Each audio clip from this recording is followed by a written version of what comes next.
المشاهدون الكرام، السلام عليكم ورحمة الله تعالى وبركاته. نشرة الأخبار من الفضائية الإريترية، وفيها: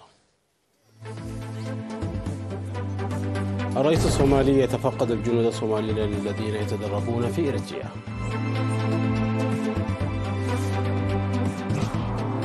ورشة عمل لحجر الحيوان والنبات.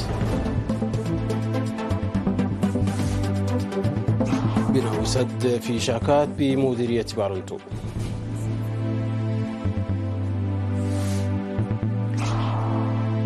الجيش الإسرائيلي يحشد 300 ألف جندي وصفارات الإنذار تدوي في تل أبيب. زلزال يحول قرى أفغانية إلى ركام ويودي بحياة أكثر من 2400 شخص. كولومبيا وجماعة متمردة تبدأ محادثات السلام ووقف إطلاق نار. أهلا بكم مشاهدينا. تفقد رئيس جمهورية الصومال الاتحادية حسن الشيخ محمود اليوم 9 من أكتوبر أفراد الجيش الصومالي الذين يتدربون في إريتريا. وخلال زيارته برفقة الرئيس سياس أفورقي أفراد الجيش الصومالي الذين يتلقون تدريبات في القوات الخاصة والقوات الميكانيكية والقوات البحرية والقوات الجوية شاهد عرضا يعكس كفاءة التدريب المقدم. وهنأ الرئيس حسن الشيخ محمود المتدربين وقال بأنهم إلى جانب رفقائهم الذين تدربوا سابقا في إريتريا أمل الصومال المستقبلي. وأضاف الرئيس حسن الشيخ محمود أن التقدم المحرز في عملية استقرار الصومال مبشر ويجري العمل المشترك لإكمال المتبقي. وأكد بأن الجهد المتواصل لإريتريا لتحقيق السلام والاستقرار في الصومال يوضح مجددا مدى حبها للشعب الصومالي، مشيدا بالمساهمة الإريترية في عملية بناء الجيش الصومالي دون مقابل. وقد أجرى رئيس جمهورية الصومال الاتحادية حسن الشيخ محمود الذي يزور البلاد اليومين أجرى مباحثات مع رئيس السياسة فورقي تناولت العلاقات الثنائية وسبل تطويرها والقضايا الإقليمية ذات الاهتمام المشترك.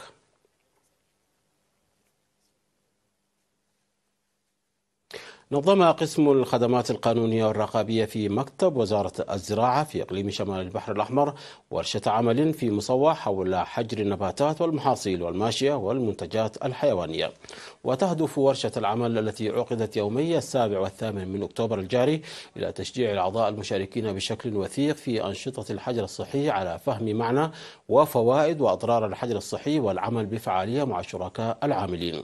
وتناولت الورشة معنى الحجر الصحي والقرض وأهميته وعواقب الآفات والأمراض وتأثيرها على البيئة والإنتاج وإجراءات إدخال البذور وطرق السيطرة ومكافحة الحيوانات المتنقلة عبر الحدود ونتائجها وغيرها من المواضيع. وأوضح مندوب قسم الزراعة والأراضي في إقليم شمال البحر الأحمر السيد تسفيت أن أنشطة الحجر الصحي ومراقبة الدخول عبر الحدود مهمة لضمان صحة الإنسان والحيوان والمحاصيل والبيئة. وأضاف أنه سيتم تنفيذ ضوابط قوية لمنع التسلل والتنسيق بين جميع أصحاب المصلحة لكونه أمرا بالغ الأهمية لنجاح العمل. من جانبهم أوضح المشاركون أنهم تمكنوا من زيادة وعيهم بتأثير الحجر الصحي وعواقب الاستيراد غير القانوني للنباتات والحيوانات.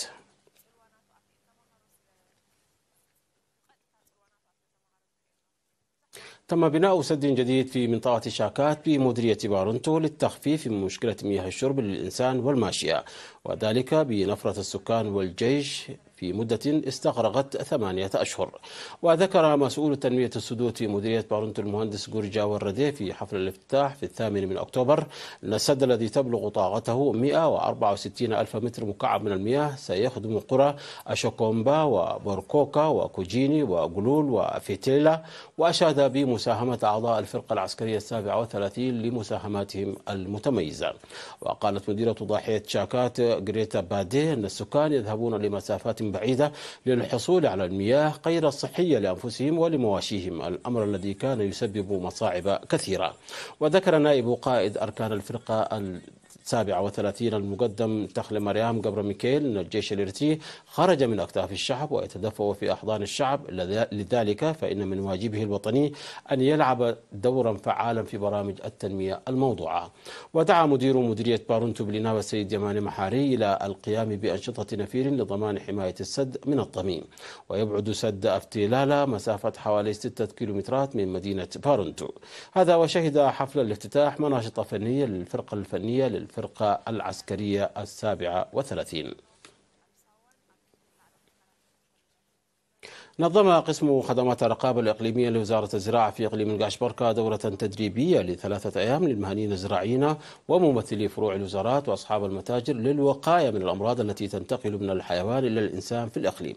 والهدف من التدريب هو رفع مستوى المعرفة والوعي لدى المشاركين لتحديد أسباب وعواقب الأمراض المعدية والمساهمة في درء الأمراض المعدية مثل البورسيلا وداء الكلاب وغيرها.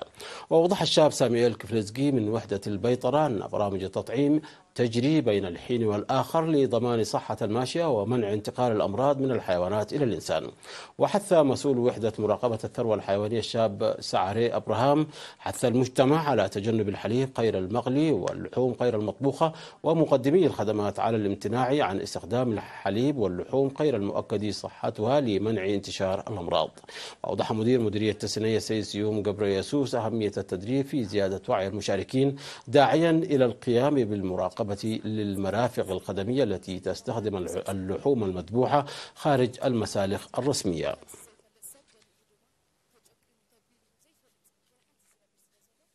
تم تذكير المرافق الخدمية في مندفرة بالعمل من أجل تحقيق قدر أكبر من الكفاءة والفعالية. وأوضح متلقو الخدمات ووجود مرافق تقوم بتحسينات في العمل منادين بإجراء تغييرات في الأعمال والمحتوى لإرضاء العملاء. وقال صاحب مركز سيئة الترفيهي السيد تمسكن نقوسي وصاحب مقهى يونيفرسال الشاب دانييل فيستهيه أن على أي مرفق خدمي معرفة احتياجات زبائنه والعمل على توفيرها وتحسين الأداء. وذكر ممثل وزارة السياحة في مديرية مندفر السيد يوناس مبراتو في النفير الذي نظم في مستشفى مندفر المرجعي بمناسبة اليوم العالمي للسياحة تقديم دورات تدريبية للمرافق العاملة في مندفرة لتطوير الخدمات. وأشار إلى أن وزارة السياحة ستقوم بالتعاون مع كافة شركائها بإجراء زيارات لجميع المؤسسات مرتين شهريا لتصحيح النواقص والقصور.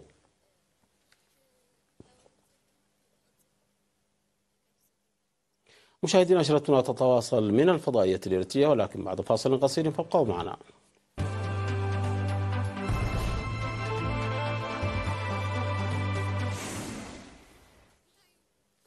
أهلا بكم مجددا.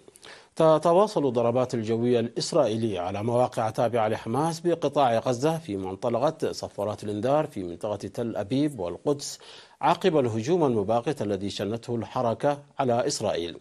وفي هذا السياق أعلن التلفزيون الإسرائيلي نقلا عن الجيش استدعاء 300 ألف جندي احتياط في أكبر عملية استدعاء، كما أكد استمرار الاشتباكات مع عناصر حماس في 7 إلى 8 مواقع بمحيط غزة.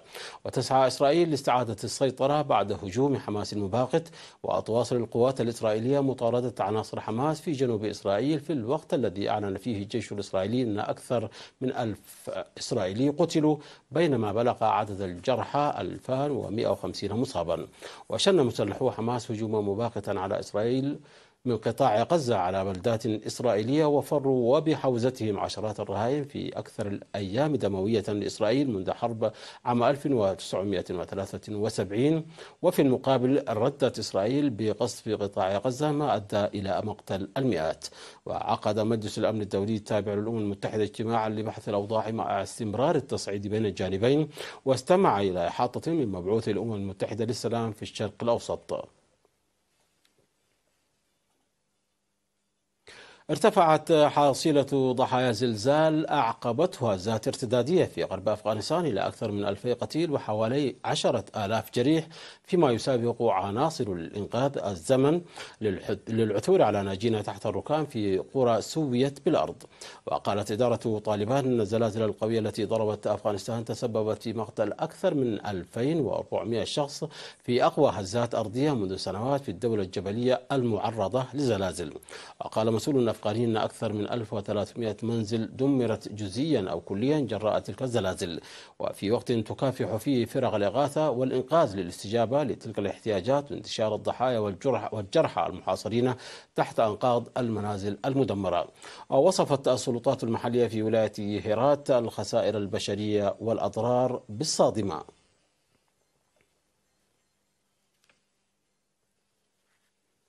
بدأت الحكومة الكولومبية وأكبر مجموعة من متمردي القوات المسلحة الثورية الكولومبية فارك المشقين السابقين في البلاد محادثات سلام، وبدأ وقف إطلاق نار ثنائي لمدة 10 أشهر في محاولة لإنهاء دور الجماعة فيما يقرب من 6 عقود من الصراع الداخلي حسب ما أعلنت الجماعة المتمردة.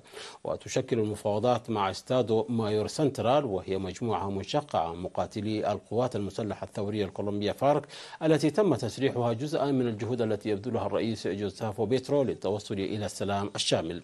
وترفض لجنة الطوارئ اتفاق السلام المبرم عام 2016 مع الدولة، والذي أنهى دور القوات المسلحة الثورية الكولومبية في الصراع الذي أودى بحياة ما لا يقل عن 450 ألف شخص وتسبب في نزوح الملايين. وبدأت المفاوضات في تيبو بإقليم نورتي دي سانتاندير الذي كان مسرحا لاشتباكات متكررة بين الجيش الكولومبي وعدد كبير من الجماعات المسلحة غير الشرعية.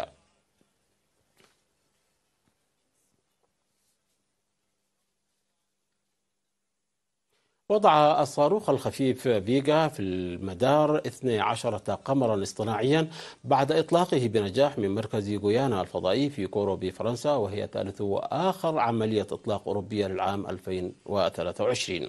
وأهم حمله صاروخ تيوس 2 والذي يشكل قمرا اصطناعيا للمراقبة البصرية عالي الدقة، ومن ابتكار وكالة تطوير المعلومات الجغرافية وتكنولوجيا الفضاء التايلاندية وفورموسات 7 تريتون، وهو قمر اصطناعي علمي مزود بنظام لجمع الإشارات المرتدة عن سطح البحر لتجنب العاصير من وكالة الفضاء التايوانية تاسا. وانفصل القمران الاصطناعيان الرئيسيان عن الصاروخ بعد 54 دقيقة من إقلاعه، ودخلا مدارا متزامنا مع الشمس.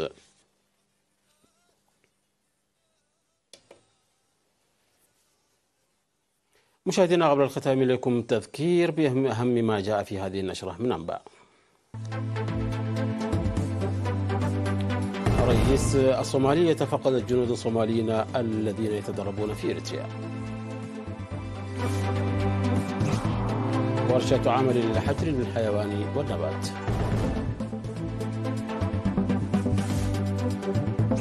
بناء سد في شاكات بمديرية بارونتو.